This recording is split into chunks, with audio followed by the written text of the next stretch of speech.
Wow, it's always a great day for me when I get to spend it with Bob Gallant, because he is such an intriguing man and such a good author. And this is one of his books that I cannot put down. And this book is called, as it says, Satan's Stronghold. And after reading Rob the Vatican and then, almost through this whole thing, I just can't tell you how his writing just grips you. It does. It just grips you. So, Bob, congratulations on your style, the way you pull it together, because you've mastered that. And I know you worked hard on it, and you work hard on the research on your book. So let's tell people who don't know Satan's Stronghold, give us a thumbnail of what it's about. Okay. Satan's Stronghold came about, I lived in Louisiana we lived there for 28 years.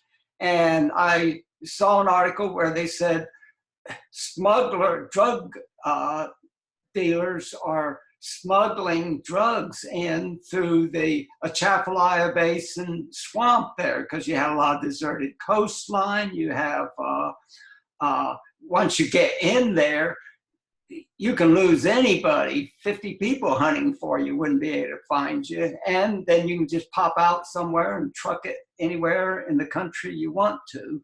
And I thought to myself, wow, that would be an interesting story. But to really, what about, the only way they catch them is when they're landing and coming in on the coast. What about if they come in and they build a factory somewhere there in that huge deserted area, and they ship it out from there? So that became the background for it. And I went through, I wrote the whole book. This was my first book. And I asked my wife, Margie, since she was a big reader of women's mystery novels, to read it and critique it. And so she came back and she said, if you are going to write a book that has a very strong woman in it, do not make her dependent upon some manly hero. She has to have the capability of driving this story herself. And so I said, okay, sounds like ripped up that one. And she also said, you want, if a painter comes in and uses a brush to paint a picture, an artist does that. A writer has to do it with words.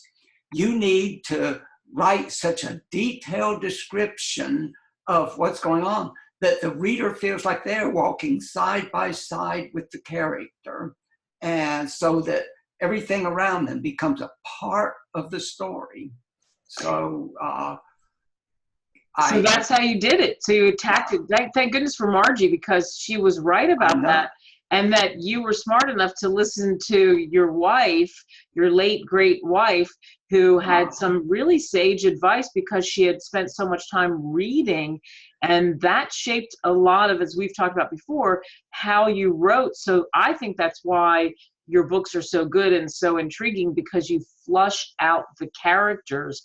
And in this book, there is a lot of peaks and valleys. Was it fun to write this kind of a book, this kind of a story? It was amazing. When I started back over and going through it, I said, oh, this is so much better than what I wrote before. I can bring in different characters. I can bring in different situations. And this Chesney Barrett, the woman that I made for it, I struggled and struggled. Who do I want her to be? And I finally came up with, hey, she was the national collegiate swimming champion in college for 3 consecutive years. She went to the pre-Olympics here in the US and just dominated it. Everybody said, oh, she is going to win all those gold medals when she goes over there. And on the way back home, driving with her mother, a drug dealer escaping from the police smashed into their car at like 90 miles an hour, killed her mother, put her in the hospital. So instead of going to Olympics, she laid in a hospital bed to watch them. Now, she was so physically fit and she was so determined that she got all her physical capabilities back. But she feels that man destroyed what I had worked all those years to be in, and that's so painful. Then she had gotten her degree in environmental science through graduate school, and the EPA came in and said, we want you to go into Louisiana to the Atchafalaya Basin swamps and study it, because that swamp is deteriorating and we need to know what's causing it and what can we do to keep it, because it's one of the environmental wonderlands of the United States. And she said, this would be great. I would do this. I got to worry a little bit about alligators and snakes, but I can handle that. And then she got a knock on her door, and there was Travis Weld, and he is the leader of a government secretive organization, and their job is to hunt down terrorists and drug dealers. Wow. And he said, I need your help. You're going to be in there. You're going to know that place backwards and forwards. You have a reason to wander all over that swamp. And we've had 2 people go in trying to figure out where that factory might be, and they're both dead.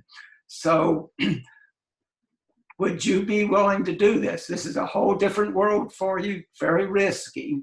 And she said, I do not want this drug dealer to do to anybody what that drug dealer did to me. Yes, so I'll go in there. But that other drug dealer paid his bail and walked away. And wow. I hope you don't do that. And he said, I can tell you that my philosophy is, it is 2 bullets through somebody's head is much cheaper than 9 months of court trials.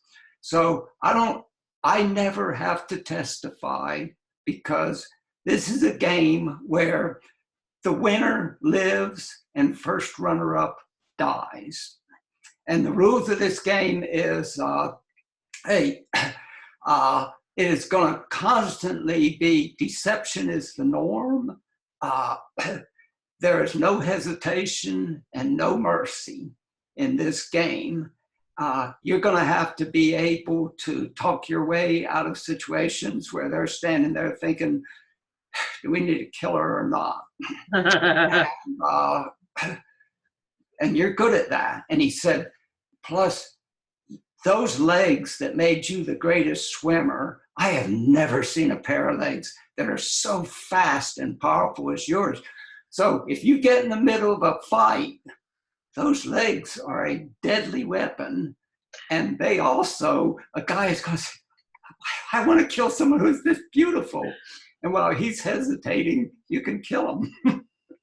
So anyway, whole new world for Chesney, but it was just wonderful how this story came together. And then when we started getting reviews on it, every review came back saying, a woman, outstanding, sensational woman protagonist takes on hazards in the swamp and dangerous men. Great story. And they also said, he describes this swamp so well, you feel like you're walking through it. And that you now know this swamp. You're side by side with the story. So again, Margie was on the money with me on what she told me. And I immediately said, wow, I've put together my next 2 books, but I'm going to replace the people in that one. Chesney Barrett is going to be the lead person in all these books I write now, because she's going to tell Travis Weld, hey, my fighting spirit is back, and I don't want any bad people to get away with anything. When you need help, let me know, and I'll help you go find them. So in Satans Stronghold, and I love that, you're doing what a lot of good writers do. You're taking a character and you are walking us with this character through this different life, and it has to be fascinating for you because you're taking her on all these adventures. What's that like for you personally? It's great because, for instance, on Satans Stronghold, even though I lived in Louisiana for 28 years, I spent over a year studying everything I could find out about those swamps and the Cajun culture and so forth, because what I want in a story is not only does the person, when they finish reading it, say, wow, I just couldn't put it down. I had to keep reading to get to the end. But I learned something better than I've ever known. For instance, this one man told me, he said, I have lived in Louisiana all my life. I've been an avid fisherman throughout my life. And when I read your book, there were things about that swamp. I said, I didn't know that. Wow. I even made trips out there trying to see it through the eyes that you had seen it through and say, boy, he's right. I see. Yeah. Wow, that's unique. So that's rewarding. I do my second book, which is Jericho's Trumpet. It came about because I read that the Russians have developed a suitcase-sized nuclear bomb. Wow. They could carry it anywhere. And I thought, wow, how about if someone smuggled a couple of these into the United States, and you're trying to figure out who has it and what's their target. And so this was book number 2, which is Barrett again. And again, she does the impossible. She can go into a group, convince them that I'm with you, I'm on your side. Hey, wow, that's fascinating what you're doing, and so on. And all the time, she's grabbing these little clues here and there. And now I know who the person is. And she's piecing it together. So Robert Gallant, the book is called Satans Stronghold. Tell us where everybody can get copies. Amazon.com. Where else? Yes. I have a website, www.robertgallantbooks.net. www.robertgallantbooks.net. And if you go in there, you can look at all my books, you can look at all the information and so on, and then you can just plug in and you're at Amazon and can buy it there. It's a great book, again, Satan's Stronghold, and it's just the start of many, many adventures. Robert, thank you as always so much. There are 3 more that are out, one that just came out, and Chesney Barrett is the star in all of them. And I gotta say, I just fell in love with Chesney. She is good at what she does. Chesney, I love that name. It's awesome. Thank you so much. I really struggled to come up with her name. Yeah. I didn't want a name like Mary or Ruth or Joan, or I wanted a different name, and I finally came up with Chesney. Yeah, it's a powerful name. It really is. And I love the idea of the series continuing. Who knows where it goes from here. Bob, thank you as always so much. Thank you so much. You make it fun to talk. Most people say, you gotta be on, you're gonna get television coverage on it. And with you, it's just an enjoyable chat. Thank you so much. That's great. Thank you for saying that. And don't run, don't walk, and get his books today. Oh, they're so good. Oh, so powerful.